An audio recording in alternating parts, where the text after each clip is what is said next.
At my parents' anniversary party, they sat me out in the garage.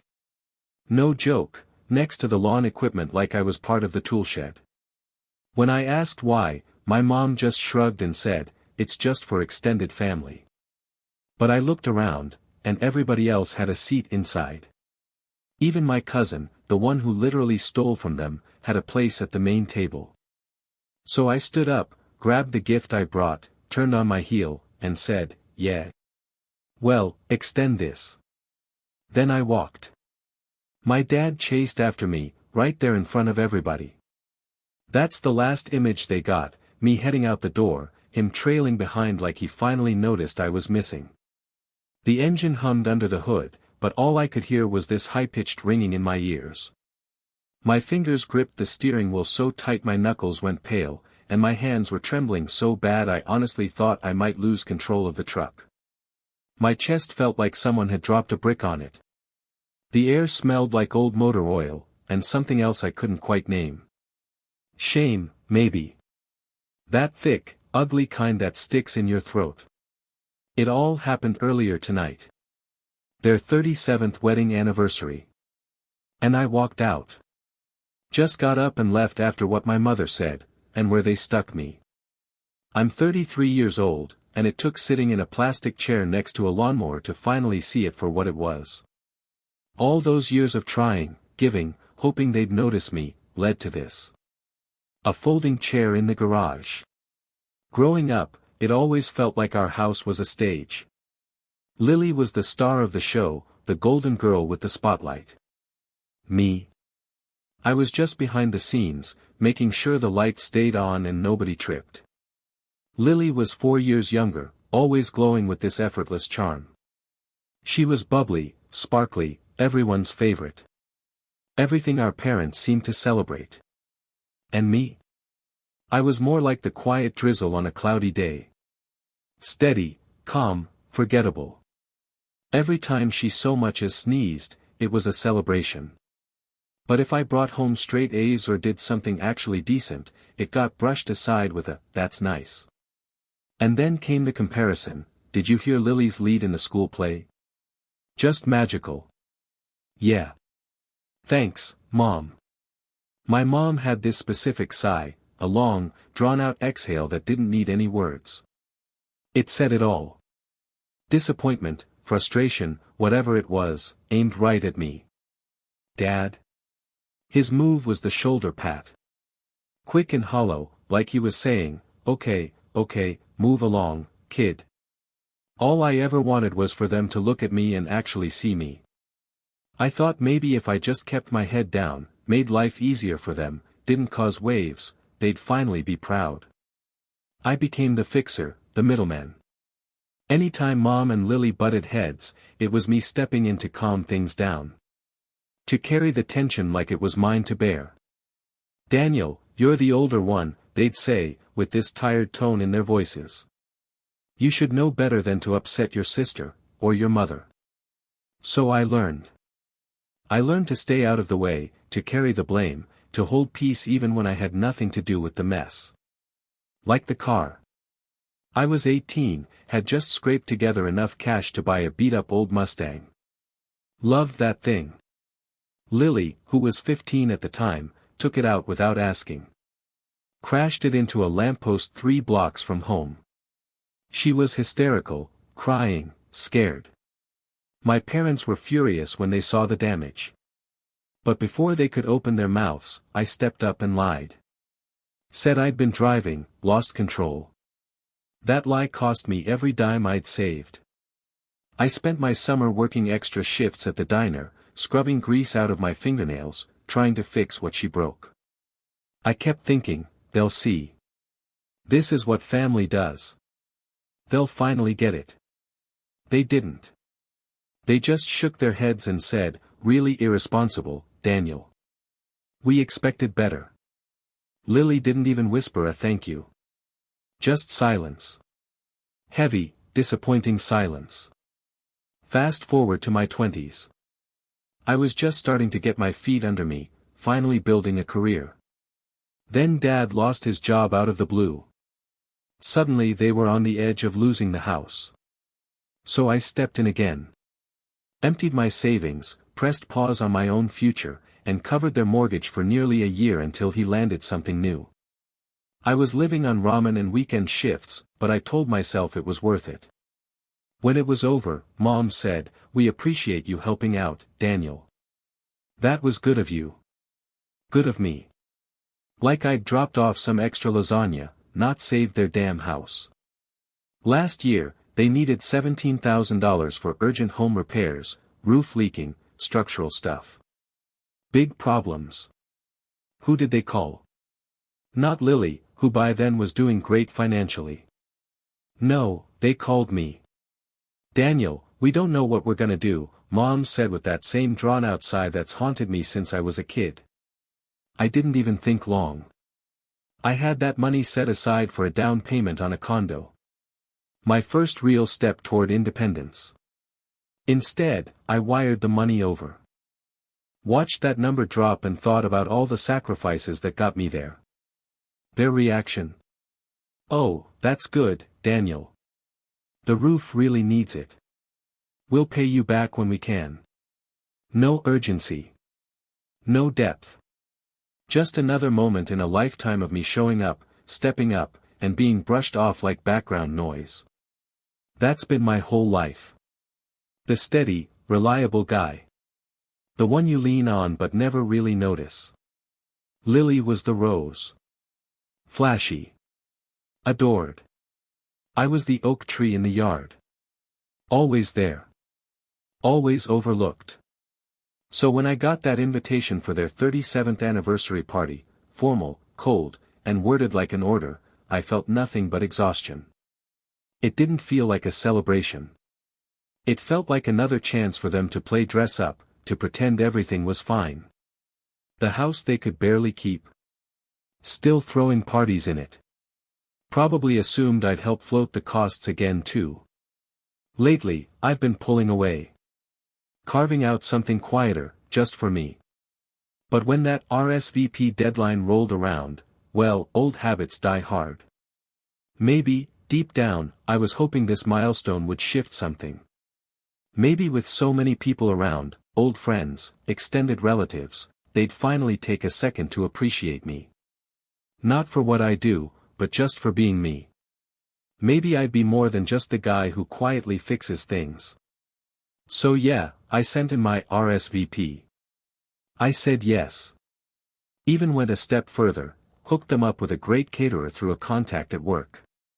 Got them a solid deal. Just another thing I handled behind the scenes, like I always do.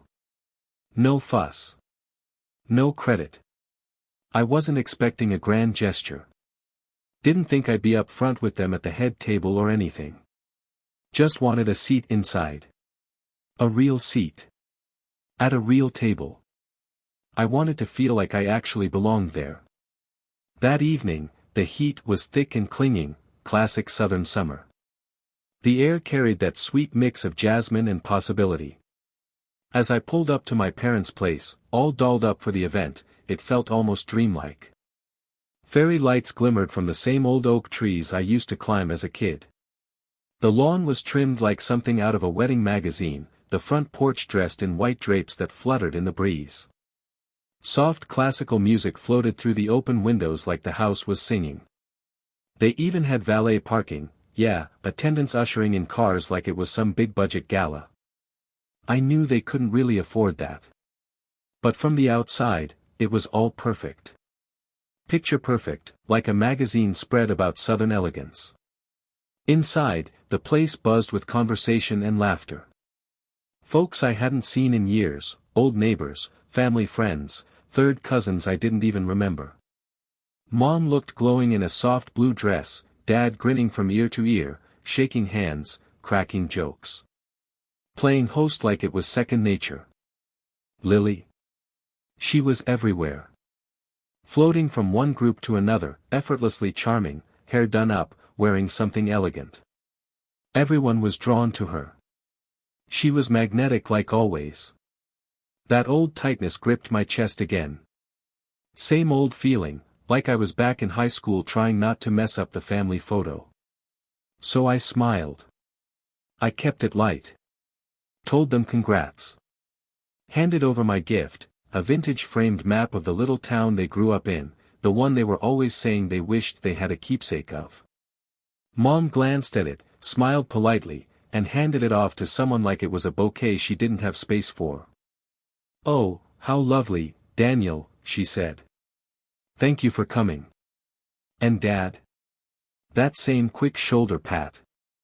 Like always. The kind that says, "All right, that's enough now. Okay. Deep breath. Just dial it back. Don't expect much. Just find your seat and settle in." I scanned the main room. It was done up beautifully, white linen tablecloths, polished china, fresh flower centerpieces. Place cards at each setting. Formal and thoughtful. I didn't expect to be up front, obviously, but I figured I'd at least be nearby. You know, somewhere among family. I started checking names. My aunt and uncle were right by the window. Lily's friends had a full table to themselves. Even Mr. Granger, yeah, the guy who moved into the neighborhood like a year ago, had a spot. Still no Daniel. I kept looking, trying not to let the anxiety rise. Then I saw Mom chatting with the caterer, the same one I helped them book. I walked over and tried to keep my voice casual. "Hey Mom, I can't seem to find my seat." She turned to me with this quick flicker of annoyance before slipping on her usual smile. "Oh, Daniel. Yes. You're out there." She waved vaguely toward the back of the house, toward the garage entrance. "Out there? The garage?" She sighed, and I felt that old twist in my stomach. "Yes," she said, like it was just how things had to be. "That's for extended family." Her tone made it sound like it was no big deal. Like it made perfect sense. Like I should just accept it. My head was spinning. Extended family. I looked back toward the main room. My cousin Travis was sitting near the back wall, grinning wide and laughing his head off. Travis, the guy who stole Dad's golf clubs and pawned off Mom's jewelry a few years ago. He disappeared after that. Barely spoke to them since. But tonight, he's in the good seats. I scanned the room again. Half the people in there had only a passing connection to our family. And I, the guy who practically saved their home, who showed up over and over again, was shoved out to the damn garage. I walked slowly toward the side door. Every step made the laughter and music behind me feel fainter, like it was all pulling away. My heartbeat filled the silence in my ears. The door creaked open, and I stepped into the cold concrete space. The air smelled like old tires, gasoline, and years of dust. Fluorescent lights buzzed overhead, casting that harsh blue glow that makes everything look worse than it is. In the center of the garage sat one long folding table, covered in a cheap plastic tablecloth. Folding chairs circled it like an afterthought.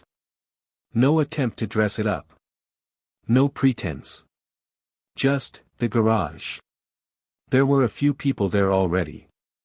Great Aunt Eleanor, bless her heart, barely knew where she was half the time. Mr. Granger's awkward nephew, sitting stiff and alone, probably on parking duty. And then there was Travis, leaning back, legs spread wide, scrolling on his phone like he was too bored to even pretend to care. I just stood there. Taking it in. Letting it hit me like a gut punch. It was so ridiculous it almost felt like a joke. But it wasn't. It was deliberate. It was loud and clear. This wasn't a mistake. This wasn't them forgetting something. This was them showing me exactly where I stood. Not just tonight, but always. Lower than the guy who robbed them. Lower than strangers. Out in the garage. My chest clenched, not sharp and painful this time, but heavy. Like something solid had settled in there, pressing down on everything. My vision blurred just a bit around the edges. Not from tears exactly, but from that sick feeling of knowing the truth and not being able to unknow it. This was it. This was the moment it all built toward. Every time I was pushed aside, every time what I gave was brushed off, every time I was blamed for something I didn't do, every time I was compared to Lily and came up short in their eyes, every single moment led to that cold folding chair by the lawnmower at my parents' 37th wedding anniversary. That was my rock bottom. And right then, something inside me didn't just soften or fade, it snapped. Like a brittle stick underfoot. Just gone. What replaced that old, tired ache for their approval was a sharp, burning clarity. Not sadness. Not hope. Anger.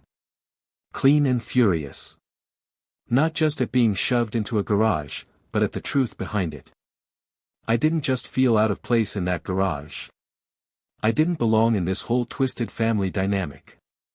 This whole show they put on, the picture-perfect version of family that never included me. I glanced down at the gift still in my hands. That framed vintage map, their hometown, their roots. The same roots I helped keep from rotting through years of support, sacrifice, and silence. And this? This was how they chose to thank me. By hiding me away like an afterthought. My hands were shaking, but not from nerves. It was rage, contained, pulsing under the skin. I didn't drop the gift. Didn't throw it. I turned.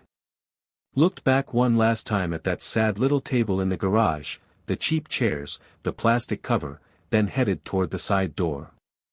Back into the house. Back into their perfect little scene. The moment I stepped inside, something shifted. The music dipped. Conversation stalled. People started turning. It felt like walking into the spotlight I'd spent my whole life standing behind. Only this time, I wasn't some extra adjusting the scenery. I was center stage. Dad saw me first. His smile faltered like a flickering bulb. "Daniel," he called out, his voice slicing through the awkward hush. "Where are you going? What are you doing?" He stepped toward me, half concerned, half annoyed, more irritated that I was disrupting his perfect image than worried about why. I didn't move fast. I stopped in the middle of the room, close to Mom. She was frozen, wide-eyed, the smile gone. I raised the framed map, not to give to them, but so everyone could see it. So they could see what this moment really meant. My voice was steady, low, but the room was so quiet you could have heard a pin drop. "You sat me in the garage," I said to Mom, locking eyes with her. Said it was for extended family. I looked around then. At all the people sitting comfortably at tables, eating, drinking, laughing. Many of them barely even knew my parents. My gaze landed on Travis. I could still see him, lounging in his seat. "Even Travis got a seat inside," I added, letting the absurdity of it hang in the air like smoke. Then I turned back to them, my parents, standing in the middle of this beautifully staged lie. I held up the map one more time. Their history. Their foundation. Something I'd helped hold up for decades, financially, emotionally, in silence. "So," I said, voice steady but ice-cold, "extend this." And I placed the framed map down gently, like I was setting down the very last piece of who I used to be. And just like that, I walked out. Dad called after me, louder now, more desperate. "Daniel! Get back here!" But I didn't slow down. Didn't look back. I walked out the same way I came in, through the glowing fairy lights, past the confused valet kids, and straight to my car. The ride home was a blur. My thoughts were colliding, anger, red-hot and justified, mixed with this deep, hollow sadness I couldn't quite name. Sure, there was shame buried in there. But something else was starting to take over. Something new. Freedom. Because I'd done it. I had finally stepped out of the script they wrote for me. The one where I stay quiet, play nice, keep giving.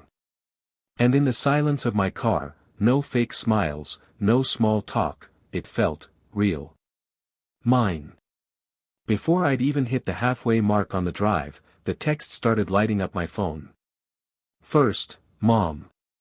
"Daniel, what was that? How could you? You ruined everything. Then Dad.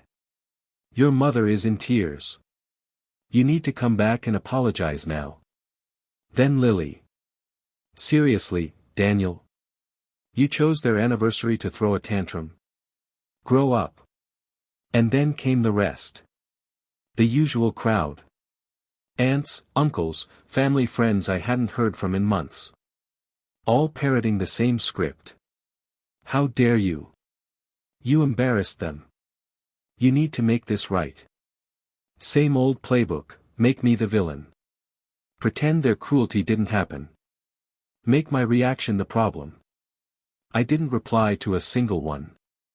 I pulled into my small apartment complex, the soft hum of quiet streets replacing the noise of that party. I unlocked my door with shaky hands. The stillness inside hit me like a breath of fresh air. This was mine. No one here could shove me into a garage. No one here got to decide what I was worth. The next morning, the adrenaline faded, and with it, the storm of raw emotion. What settled in its place was something sharper, more permanent. A decision. I couldn't go back. Not to them. Not to how things had always been. This wasn't about one folding chair. This was about years, decades, of being emotionally sidelined, financially drained, and told that was just love. I needed help. I couldn't face their manipulation on my own anymore. So I called Rachel. Rachel's not my sister by blood, but she may as well be.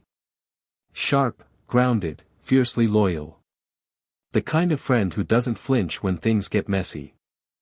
I poured it all out to her, the garage, the gift, the years of being sidelined. All of it. She listened, didn't interrupt once. When I was done, she didn't hesitate. Daniel, she said, her voice flat and firm, that is absolutely insane. You were right to leave. No doubt about it. She didn't stop there. You finally stood up for yourself. And now you need to protect yourself. What they've done. That's not just emotional damage, it's financial abuse. It's manipulation, top to bottom. She paused, then added, my cousin's a lawyer, smart, experienced with family cases like this. I'll connect you too. Reaching out to Mr. Patel, the lawyer, felt like crossing a line I couldn't uncross. It made everything feel final, like admitting things were truly broken. But Mr. Patel? He was composed and steady. He listened without judgment as I laid out the history, the money I'd poured into the house, the vague promises about inheritance, the birthday party disaster, and the fallout that followed. He looked me in the eye and said, Daniel, while that seating thing at the party isn't illegal, there's a bigger pattern here, one that involves serious, undocumented financial contributions. You've been covering mortgage payments, house repairs, and all of it with no recognition or agreement in writing.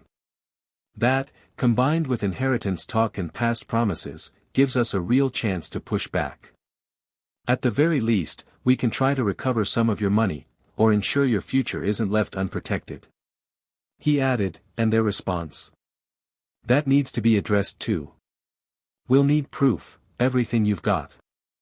Bank records, emails, text messages, letters, anything that shows how they treated you and where the money went. The next several weeks felt like digging through emotional landmines. I spent hours sifting through dusty folders, old bank statements, and endless email chains. Each document was like reopening a scab. Every text, every transfer, like the $17,000 for the roof, brought that familiar sting. Some of the emails even had casual confirmations from my parents. It all painted a picture I'd been trying not to see. I wasn't a son to them, I was a walking safety net. Their backup plan. The guy who paid the bills, took the hits, and never asked for thanks. Lily. She was the golden child. The smear campaign had already begun, my parents and Lily were in full spin mode. Random emails trickled in from distant relatives, your mom is really upset, or, Daniel, family forgives, don't let pride ruin this. Then came the Facebook posts. My mother shared cryptic quotes about ungrateful children and how heartbreaking it is when people forget their roots. Lily uploaded a photo album from the party, tagged every single person except me, and titled it, "My Beautiful, Supportive Family." It felt like they were trying to edit me out of existence, gaslight the entire family into believing I was the problem. They wore their public personas like masks, painting me as the one who walked away for no good reason. And in the middle of that digital trench warfare, I found something that made my stomach turn. It wasn't just emotional betrayal. It was financial. I uncovered an old email chain, my mom and Lily, dated just a few weeks after I'd wired that $17,000 for home repairs. Lily had apparently needed fast cash for an investment. My mom replied, "Don't worry, Daniel's money came in. We'll use that. And then, the roof can wait. It only leaks when it rains hard." Another message confirmed that some of that money paid for a luxurious anniversary getaway they took earlier that year, the same trip they claimed was a surprise gift from a friend. It wasn't neglect. It was deliberate. Calculated. They'd rerouted money I gave in good faith for necessary repairs, toward Lily's venture and their own vacation. They'd lied to my face. Used my help like it was owed to them. And all the while, they let me believe it was spent fixing up the house. That realization hit me like a punch to the chest. This wasn't just carelessness. This was premeditated manipulation. I stared at the screen, my vision blurring as tears welled up, not from sadness, but from pure fury. It wasn't just the party, I whispered out loud, barely recognizing my own voice. It was everything. Years of gaslighting and emotional bait-and-switch, all captured in black and white. I printed out the emails, organized the bank records and texts. Mr. Patel reviewed everything and nodded. It was time to go beyond playing defense. We were going to take action, with facts and receipts. We arranged for a formal mediation, a sit-down with a neutral party where we'd lay it all out. The meeting took place in one of those sterile downtown conference rooms, gray carpet, stiff chairs, fluorescent lights. My parents showed up with Lily. Their faces carried a mix of smug self-righteousness and barely concealed irritation. Their lawyer looked like he'd rather be anywhere else. Mr. Patel and I sat on the other side. My heart was racing. I felt like I couldn't breathe. But somewhere underneath the panic was a kind of quiet strength, something I'd built alone, in that garage. Mr. Patel started off, calm and direct, going over the timeline, the financial contributions, and the overall treatment I'd endured. Then he handed over the proof. Transfers. Emails. Receipts. My parents started to squirm. Their lawyer leaned forward, suddenly interested. Then Mr. Patel began reading specific email excerpts, especially the ones about diverting my money to Lily's investment and using it for their vacation. My mother's complexion went from ghostly white to bright red in seconds. My father tried to cut in, raising his voice. "That's out of context. Those are lies." Mr. Patel didn't even blink. He lifted the printout slowly and said, "These are your words, Mr. Foster. Straight from your email account." Lily didn't say a thing. She just sat there, frozen, her usual charm gone, replaced with wide-eyed dread. Their polished image was starting to crack under the pressure of plain, undeniable truth. Then something happened I wasn't expecting. The door creaked open quietly. Mr. Patel had mentioned we might hear from someone else, but he hadn't said who. In walked Cousin Travis, the same cousin who once stole from the family, the one who ended up beside me in the garage. He didn't make a dramatic entrance. No scene. Just walked in, looking a little uneasy but dead serious. He glanced at my parents, then said, voice rough but clear, "Look, I know I screwed up back then. I paid for it. But putting Daniel out in the garage, after everything he's done for you? Even I had a seat inside. I saw how he was treated that night, and I heard some of what you said about him later. He shook his head slowly and added, "It wasn't right. He deserves better." Travis's words, simple, unexpected, and honest, hit harder than anything our lawyers could have laid out. What made it sting for them, I think, was that it came from him, the one they literally ranked above me at that party. It wasn't about the law anymore. It was about decency. A flawed but neutral witness had called out their hypocrisy, plain and simple. The air in that room turned heavy. No one said anything, but you could feel it, the unspoken tension pressing down. My parents, Lily, they just kind of wilted. Their polished little performance couldn't hold up under Travis's quiet truth and the stack of cold, undeniable evidence. We didn't leave that room with hugs or apologies. That was never on the table with my family. But legally, with everything out in the open, they agreed to walk away from any claims to the money I'd given. On paper, they acknowledged it as a repaid loan, basically locking it down so they couldn't come after me later or pull the same stunt again. Through their lawyer, they also agreed to stop spreading lies or making any defamatory comments. And while I didn't get much of the money back, most of it was already gone. The legal resolution gave me something far more valuable, protection and clarity. It was never really about the money. What mattered was having the truth put on record. Officially. That came at a cost. Lawyer fees were no joke, but honestly, the peace of mind was worth every penny. That legal boundary became a shield I didn't know I needed. But the social ripple was immediate. Our family cracked right down the middle. Some clung to my parents' version, painting me as the ungrateful son who aired dirty laundry. But others started to reach out quietly.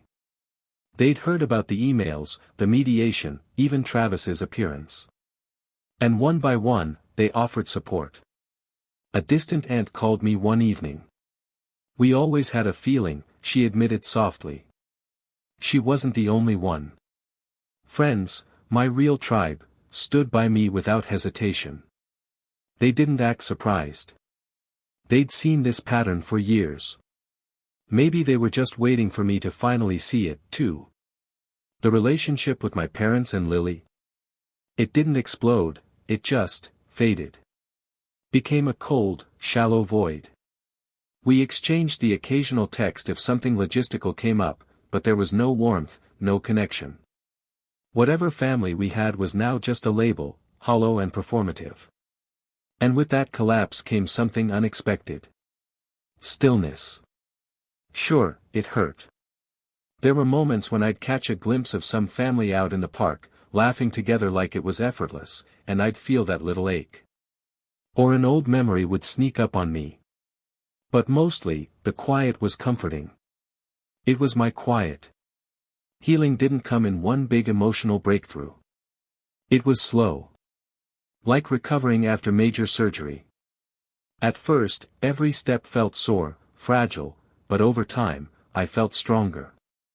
Healthier. I started going to therapy. That was huge. I finally faced the years I'd spent bending over backward to earn love that should have been unconditional. I began to name the patterns, manipulation, gaslighting, and once I saw them, they couldn't control me anymore. I learned that drawing a line isn't cruel, it's necessary. Setting boundaries doesn't mean you're selfish. It means you finally believe you're worth protecting. For the first time, I stepped out from under the shadow I'd lived in all my life. And I started noticing the light. I focused on building the kind of family that chooses each other. Sunday dinners with Rachel and her partner, who celebrated my wins without making them feel like competitions. They offered comfort without conditions. That's what real support looks like. I reconnected with a few relatives who had shown quiet loyalty over the years. We built something new, something real, relationships rooted in respect and kindness, not guilt or obligation. It felt like I was planting a garden, one flower at a time. Each connection was intentional. Each one tended with care. But I won't pretend the sadness vanished completely. There are still moments when the old wounds ache, like when I see a father hug his son, or when I hear someone casually say, "My mom and I talk every day." There's a scar there. It's part of me now. But it no longer defines me. I've learned something simple but powerful: blood doesn't make a family. Love does. Loyalty. Respect. Being there for each other, not for appearances, but for the hard moments, the real ones. It's okay to grieve the family you wished you had. It's also okay to build the one you deserve. Looking back, I realized that the moment they sat me in that garage wasn't a final insult, it was the beginning. That was the day their illusion shattered, and I finally saw things clearly. It was raw. It was humiliating. But it forced me to step out of the role they wrote for me and start writing my own story. And now, I sit in my own home, in my own space, surrounded by a peace I never thought I'd find. No fake smiles, no cold silence, no walking on eggshells. Just the hum of the fridge, the sound of life happening outside, and the feeling that I've reclaimed something I lost a long time ago, myself. Maybe you've been there too. Maybe you felt like you didn't matter. Like love came with conditions. Maybe you're still sitting in that metaphorical garage, wondering if it'll ever change. Let me tell you this, it can. But it starts with choosing you.